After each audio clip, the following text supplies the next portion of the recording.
નમસ્કાર મિત્રો, વાર્તા મારા ભાઈની પત્ની સાથેના મારા અનુભવી વિષયની છે. ભાઈને 1 વર્ષ માટે વિદેશ જવાનું હતું તો હું તેના ઘરે રોકાયો. આ દરમિયાન શું થયું? હેલો મિત્રો, મારું નામ શેખર છે. આ મારી પહેલી વાર્તા છે, પરંતુ આ વાર્તા એક સત્ય ઘટના પર આધારિત છે. હાલમાં હું બહુ મોટી બહુરાષ્ટ્રીય કંપનીમાં કામ કરું છું. આ વાર્તા એ દિવસોની છે જ્યારે મને દિલ્હીની એક આઈઆઈટી કોલેજમાં બીટેક માટે એડમિશન મળ્યું હતું. મને કોલેજમાં પ્રવેશ મળી ગયો, પણ મારે ત્યાં જવાને હજુ 1 મહિનો બાકી હતો. તે સમયે મારી ઉંમર 21 વર્ષની હતી, પણ હું એટલો સાદો હતો કે ત્યાં સુધી મારી એક પણ ગર્લફ્રેન્ડ નહોતી. એવું ન હતું કે હું તેને બનાવી શકતો ન હતો, પરંતુ જ્યારે પણ કોઈ પ્રપોઝ કરે ત્યારે હું ના પાડી દેતો, કારણ કે મારે ભણવાનું હતું. મારી માસી ઉત્તર પ્રદેશના એક ગામમાં રહે છે. કાકીએ ગામના સરપંચ છે. તેમને 2 પુત્રો છે. નાનાનું નામ રવિન્દ્ર અને મોટાનું નામ સુરેન્દ્ર છે. બંને દેખાવે સારા છે.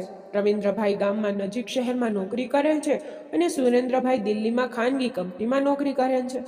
રવિન્દ્રભાઈના લગ્ન રાધિકા ભાભી સાથે થયા. તેમના લગ્નને 4 વર્ષ થઈ ગયા હતા, પરંતુ તેમને હજુ સુધી કોઈ સંતાન ન હતું. તેને કારણે ભાભીને સાસુના ટોણા સાંભળવા પડતા હતા, અને ભાઈ અને ભાભી હાલમાં દિલ્હીમાં રહે છે. મને દિલ્હી જવા માટે 1 મહિનો બાકી હતો. હું ફ્રી હતો એટલે વાર્તાઓ વાંચવામાં સમય પસાર કરવા લાગ્યો. વાર્તાઓ વાંચતા વાંચતા 1 મહિનો વીતી ગયો અને મને કશું જ ભાન ન રહ્યું. મેં દિલ્હી જઈને કોલેજની હોસ્ટેલમાં રહેવાનું વિચાર્યું હતું, પણ ભાઈએ ઘણું કહ્યું કે ચિંતા કરવાની જરૂર નથી, તમે લોકો બિનજરૂરી ચિંતા કરો છો. એક દિવસ મને ભાઈનો ફોન આવ્યો કે તને સમય મળે તો શહેરમાં આવ, મારે તારી સાથે કંઈક વાત કરવી છે. હું ઝડપથી કાર ઉપાડી તેમના ઘરે પહોંચ્યો. ત્યાં ભાભીએ ગેટ ખોલ્યો. હું મારા ભાભીને પહેલી વાર જોઈ રહ્યો હતો. મેં તેને જોઈ કે તરત જ મારી આંખો પહોળી થઈ ગઈ. તે તો એકદમ અદ્ભુત દેખાઈ રહી હતી. તે એકદમ વિનાશકારી દેખાતી થઈ હતી. એટલામાં જ મારા કાને મીઠો અવાજ આવ્યો, ભાઈ તું અંદર આવી જા, મારી સાથે અહીં ઊભો રહીશ? હું થોડો ખસ્યો. પોતાની જાતને કાબૂમાં રાખીને તેણે કહ્યું, હા ભાભી, હું અંદર આવું છું. ત્યારે સામે ભાઈ બેઠા હતા. તેમણે મને બેસવાનું કહ્યું અને મારી તબિયત વિશે પૂછવા લાગ્યા. પછી અમે અહીં તહીંની વાતો કરવા લાગ્યા અને આ બધામાં 2 કલાક વીતી ગયા. પછી ભાઈને ખબર પડી કે તેણે મને જે કામ માટે બોલાવ્યો હતો તે તો કહેવાનું જ રહી ગયું છે.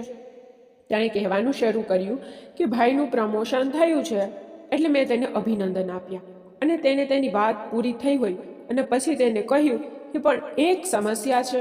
મેં કહ્યું, શું સમસ્યા છે? તેને કહ્યું, મારે 1 વર્ષની ટ્રેનિંગ માટે વિદેશ જવું પડશે અને તારી ભાભી અહીં એકલી રહેશે. મેં કહ્યું, તો શું થયું? તું મારી ભાભીને ગામને મોકલી દે. ભાઈ કીધું, તને ખબર છે કે મારે કોઈ સંતાન નથી, એટલે જ માતાનો સ્વભાવ રાધિકાની વિરુદ્ધ છે. તે હંમેશા તેને ટોણા મારતી રહે છે. પછી રાધિકા પણ આ ઘર છોડવા માંગતી નથી. ત્યારે હું શું કરું? હું તેના વિશે શું કરી શકું? મારા લાયક કોઈ કામ હશે તો ચોક્કસ કરીશ. ભાઈએ કહ્યું કે જો તને વાંધો ન હોય તો તું 1 વર્ષ અહીંયા જ રહે. હું મનમાં સાવ હેરાન થઈ ગયો, પણ મારી જાતને કાબૂમાં રાખીને મેં કહ્યું કે મારા પપ્પાને એકવાર પૂછી લઉં. ભાઈને મારી આ વાત ગમી. હું કોઈ પણ કામ વડીલોને પૂછીને જ કરતો હતો. તો ભાઈએ કહ્યું કે મેં પહેલેથી જ પૂછ્યું છે. તેમણે કહ્યું છે કે હું સાંજે કહીશ. પછી મેં તેમને પૂછવું યોગ્ય ન માન્યું. આ વાત પૂરી થઈ અને થોડા સમય પછી હું ભાઈના ઘરેથી હોસ્ટેલ ગયો. થોડા સમય પછી મારા પિતાએ મને બોલાવ્યો કે તરત જ હું સાંજે હોસ્ટેલમાંથી શિફ્ટ થઈ ગયો અને અહીં એક રૂમમાં મારો બધો સામાન ગોઠવી દીધો. ભાઈનું ઘર ઘણું મોટું હતું. 4 રૂમનું ઘર હતું. મારો રૂમ ઉપરના માળે હતો. એક જ બેડરૂમ હતો. તે ખૂબ જ સરસ ઘર હતું. જ્યારે મેં મારી વસ્તુઓ ગોઠવી ત્યારે રાત થઈ ગઈ હતી અને હું રાત્રે ભોજન કરવા નીચે આવ્યો. ભાભી રસોઈ બનાવતા હતા અને ભાઈ વસ્તુઓ પેક કરતા હતા. મેં ભાઈને પૂછ્યું તો તેણે કહ્યું કે ભાઈ, કાલે સવારે ફ્લાઇટ છે. પછી બધાએ જમવાનું શરૂ કર્યું અને હું રાત્રે 1 વાગ્યે જાગી ગયો. જ્યારે હું પાણી પીવા રસોડામાં ગયો ત્યારે મને મારા ભાઈના રૂમમાંથી ઝઘડાનો અવાજ આવતો સંભળાયો. મેં પણ ધ્યાન આપ્યું, પણ રસોડામાંથી કશું જ સંભળાતું નહોતું કે ત્યાં શું ચાલી રહ્યું છે. તે જોવા માટે હું તેના રૂમના દરવાજા તરફ ધ્યાન આપ્યું. ભાભી કહેતી હતી કે આવા કામની શું જરૂર છે? 1 મહિનામાં 1 જ વાર કરી શકીએ છીએ. તેના ઉપર મારા નસીબને 1 વર્ષ થઈ ગયું છે. મારે મારા પિતાની વાત સાંભળવી જોઈતી હતી. કમસે કમ મને એટલો મહેનતુ પતિ નથી મળવો. મને કહો કે તે ખૂબ ગરમ છે. ભાભીએ કહ્યું, તને પ્રેમ કરીને ભૂલ કરી છે. ભાભી રડવા લાગી. ભાઈ તેમની સાથે સંબંધ થવા લાગ્યા અને હું મારા રૂમમાં પાછો આવ્યો અને વિચારવા લાગ્યો અને મારા ભાભીને યાદ કરીને સૂઈ ગયો. હું સવારે ઉઠ્યો ત્યારે સવારના 10 વાગ્યા હતા.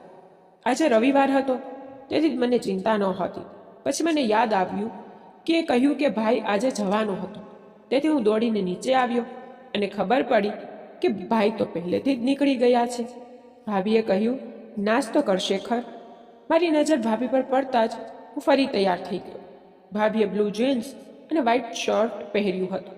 તે એટલી સુંદર લાગી રહી હતી કે જાણે સામે દિશા પટણી ઊભી હોય. મેં કહ્યું, હા ભાભી, મને બહુ ભૂખ લાગી છે. ભાભીએ 2 પ્લેટમાં નાસ્તો મૂક્યો અને અમે બંને નાસ્તો કરવા બેઠા. હવે ભાભી મારી સામે ખુરશી પર બેઠી હતી. મેં તેમને પહેલી વાર આટલી નજીકથી જોયા હતા. હું એમને જોઈ જ રહ્યો હતો કે ભાભી નાસ્તો કરવામાં વ્યસ્ત હતા. થોડી વાર પછી એમની નજર મારા પર પડી અને પૂછ્યું કે કંઈ જોવે છે? મેં કહ્યું, કાંઈ નહીં. મારો અવાજ ગુડ થઈ ગયો. તે સમજી ગઈ કે હું શું જોઈ રહ્યો છું, પણ તે કંઈ બોલ્યા નહીં. મેં ભાભી સાથે વાત કરવાનું શરૂ કર્યું અને મેં જાણી જોઈને કહ્યું કે ભાભી, ભાઈનું પ્રમોશન થયું છે. હજુ પણ તમે બંને લડી રહ્યા હતા. ભાભીએ કહ્યું કે તમને કેવી રીતે ખબર પડી? મેં કહ્યું, હું પાણી પીવા નીચે આવ્યો હતો. પછી ખબર પડી કે ભાભીએ નાસ્તો કરતી વખતે પૂછ્યું હતું કે તમે બધું જ સાંભળ્યું. મેં હાથ જાણીને જોઈને કહ્યું, ભાભી હાથ જોડીને કહ્યું, પ્લીઝ આ બધું કોઈને ના કહેતા, નહીં તો બધે મારું અપમાન થશે. મેં કહ્યું, પણ એવું શું થયું? ભાભી, તમને સંતાન નહોતું? કદાચ મને આટલા જલ્દી આવા સવાલની અપેક્ષા ન હતી. જવાબ આપવાને બદલે તે રડવા લાગી. હું તેને ચૂપ કરાવવા તેની પાસે આવ્યો અને તેને ચૂપ કરાવવા લાગ્યો. મેં પૂછ્યું, ભાભી, શું તકલીફ છે? ભાભીએ કહ્યું કે તમારા ભાઈમાં તાકાત નથી. તો તેણે મને રિપોર્ટ લાવીને બતાવ્યો અને તેણે કહ્યું કે તેથી જ હું તેની સાથે લડતી હતી. પરંતુ મેં હજી સુધી તમારા ભાઈને આ વિશે કહ્યું નથી. હું મારું તીર નિશાના પર અથડાતું જોઈ શકતો હતો. વધુ સમય બગાડ્યા વિના મેં બીજું તીર માર્યું અને કહ્યું, ભાભી, તમે એમ કહેતા હતા કે તમે મહિનામાં 1-2 વાર આવું કંઈક કહેતા હતા. કદાચ તમારી ભાભીએ કહ્યું એટલે તમે પણ સાંભળ્યું હશે. મેં કહ્યું, પણ હું કોઈને કહીશ નહીં. તમે મારા પર વિશ્વાસ કરી શકો છો. તમે મને સ્પષ્ટ જણાવો કે શું થયું. કદાચ હું તમને મદદ કરી શકું. ભાભીએ કહ્યું કે તમારા ભાઈનું શરીર નબળું છે, તેથી જ અમને કોઈ સંતાન નથી. પછી તમે રિપોર્ટ જોયા. મેં કહ્યું, પણ ભાભી, ટેસ્ટ ટ્યુબ બેબી પણ કરી શકાય છે. ભાભીએ કહ્યું, અહીંયા કોણ ડોનેટ કરશે? કોઈને ખબર પડી જશે તો તમારા ભાઈની બદનામી થશે. હવે મેં ડરતા કહ્યું, ભાભી, એક રસ્તો છે. જો તમારી પાસે કોઈ વિશ્વાસુ વ્યક્તિ અથવા તમારો મિત્ર હોય તો તમે તેને અજમાવી શકો છો. ભાભીએ અલગ બૂમ પાડી કે પાગલ છો? તમે મારા વિશે આવું કેવી રીતે વિચારી શકો? તે ઊભી થઈ અને સીધી રૂમમાં ચાલી ગઈ અને દરવાજો બંધ કરી દીધો. હું ખૂબ ડરી ગયો અને મારા રૂમમાં ગયો અને સૂઈ ગયો અને વિચારતો હતો કે જો મારા ભાભી આ બધું મારા ભાઈને કે મારી માતાને કહેશે તો શું થશે. પછી થોડા સમય પછી કોઈક રીતે મારો હાથ માથા પર આવ્યો અને હું મારી ભાભી સાથે જે બન્યું હતું તે બધું ભૂલી ગયો. આ પછી મને અચાનક થાક લાગ્યો અને મારી આંખો બંધ થઈ ગઈ અને હું ગાઢ ઊંઘમાં પડી ગયો. સાંજે જ્યારે કોઈ દરવાજો ખખડાવતું હતું ત્યારે હું જાગી ગયો અને ગેટ ખોલતા જ મારી સામે મારા ભાભી હતા. મેં કહ્યું, પ્લીઝ સવાર માટે મને માફ કરી દેજો. હવે ફરી આવું નહીં થાય. ભાભીએ કહ્યું, એવું કંઈ નથી. મારે માફી માંગવી જોઈતી હતી. મને તમારા પર વિના કારણે ગુસ્સો આવ્યો. હું ચૂપ રહ્યો. ભાભીએ કહ્યું, બધું સારું છે, ચાલો જમીએ. સાંજ થઈ ગઈ છે. મેં ઘડિયાળ તરફ જોયું તો 8 વાગી ગયા હતા. 8નો સમય જોયો ત્યારે મેં અચાનક કહેવાનું શરૂ કર્યું અને કહ્યું, આટલો સમય થઈ ગયો? ભાભી હસવા લાગ્યા અને તેને કહ્યું કે ભારે થાકને કારણે સૂઈ ગયા હશો. હું ભાભી તરફ જોવા લાગ્યો, પણ મને સમજાયું નહીં કે હું આટલો થાકી કેમ ગયો છું અને ભાભીના કેવી રીતે ખબર પડી. ભાભીએ મને આમ કરતા જોયું કે પછી ભાભી સાથે વાત કરીને હું માથું હલાવીને ડાઇનિંગ ટેબલ પર આવી ગયો. જ્યારે ભાભીએ જમવાનું તૈયાર કર્યું અને અમે બંને જમવા લાગી. ભાભીએ મેં તેના વિશે ઘણું વિચાર્યું અને જાણી જોઈને પૂછ્યું. આ અંગે ભાભીએ શરમાઈને કહ્યું કે આ અંગે કોઈને ખબર પડે તો હું તારા ભાઈને દગો આપી શકું નહીં, પછી વધુ તકલીફ થશે. અને આના કારણે શું થશે? મેં કહ્યું કે જો આમ નહીં થાય તો ગમે તેમ કરીને તેમનું માન ગુમાવવું પડશે. ભરોસો કરવાવાળું કોઈ નથી. તમારા ધ્યાનમાં કોઈ નથી? મેં આ વાત જાણી જોઈને કહી હતું, પણ ભાભી કદાચ ચૂપ હતા અને પાછા આવી ગયા. ભાભીએ કહ્યું, અને શું તે રાજી થશે? મેં જરા દુઃખી થતાં કહ્યું, એ નસીબદાર. ભાભી કોણ છે? આ સાંભળ્યા પછી પહેલાં તો મને વિશ્વાસ જ ના આવ્યો. મેં કહ્યું, ભાભી ફરી કહો, હું કંઈ સાંભળી શક્યો નહીં. ભાભીએ હસીને કહ્યું, તમે તમારા માટે જ નીકળી ગયા છો. આ સાંભળીને મારું હૃદય ખુશ થઈ ગયું. અને કહો, ખરેખર ભાભી, હું તમારા માટે ઉપયોગી થઈ શકું છું? ભાભીએ કહ્યું કે તમારા સિવાય અહીં કોઈ નથી.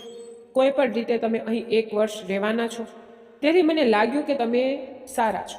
મારી જાતને કાબૂમાં રાખીને મેં હળવેથી કહ્યું, ટેસ્ટ ટ્યુબ બેબી કે સાદી રીતે? ભાભીએ આજે દવા લીધી અને ખુલીને વાત કરી. પહેલાં તો હું ટેસ્ટ ટ્યુબ બેબી વિશે વિચારતો હતો, પણ તને જોઈને મારો વિચાર બદલી નાખ્યો. જ્યારે ભાભીએ આ કહ્યું ત્યારે મારો કોલ મારા હાથમાં જ રહી ગયો અને હું તેની સામે જોવા લાગ્યો. હવે હું સીધો ઊભો થયો અને ભાભીની નજીક ગયો. ભાભી મને તેની નજીક જોઈને હસી પડી. પછી અચાનક ભાનમાં આવી તેણે મને ધક્કો મારીને દૂર કર્યો અને કહ્યું, પહેલાં તારું ભોજન લે. મેં કહ્યું, મારું પેટ ભરાઈ ગયું, ચાલો પહેલાં તમારું પેટ ભરી દઈએ. ભાભીએ મને હસીને કહ્યું, ખામોશ. રાત્રે ભાભીએ મને બહુ જ મહેનત કરાવી. પછી અમે બંને સૂઈ ગયા. લગભગ 10 દિવસ પછી જ્યારે માસિક સ્ત્રાવ પસાર થયો ત્યારે ભાભી ખૂબ ખુશ હતા. તેણે તેના પતિને ફોન પર અભિનંદન આપ્યા કે તેના બાળકનો જન્મ થવાનો છે. હું તેના પતિ તેની જેમ મારા ભાભી સાથે રહેવા લાગ્યો અને 9 મહિના પછી ભાભીએ એક સુંદર દીકરાને જન્મ આપ્યો. તો મિત્રો, તમને આ કહાની કેવી લાગી અમને કોમેન્ટ કરીને જણાવો. અને જો તમે અમારી ચેનલ પર નવા છો તો અમારી ચેનલને સબસ્ક્રાઈબ કરો અને બેલ આઇકોન ક્લિક કરો, જેથી કરીને તમને આવનારી તમામ વિડીયોની અપડેટ પહેલાં મળી રહે. ધન્યવાદ. ફરી મળીશું એક નવી વાર્તામાં. ત્યાં સુધી આવજો. વિડીયો જોવા બદલ આપ સૌ મિત્રોનો દિલથી ખૂબ ખૂબ આભાર.